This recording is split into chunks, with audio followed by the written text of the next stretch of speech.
It's me, Crazy Boo. Today we're learning how to auto-wrap text inside Excel cells. No useless talk, let's jump right in.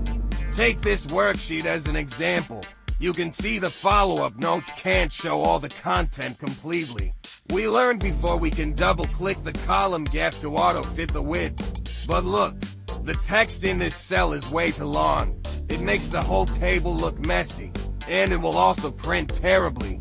Don't worry, I'll show you a quick fix right now. First, select this column, then drag it manually to your preferred width. Look right here.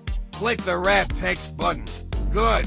Now the text automatically fits inside the cell. But hold on, we still can't see all of it.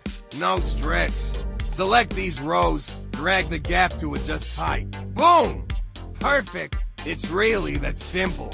Alright, that's all for today. I'm off to grab the staff lunch. Heard they've got my favorite pickled beetroot sausage today.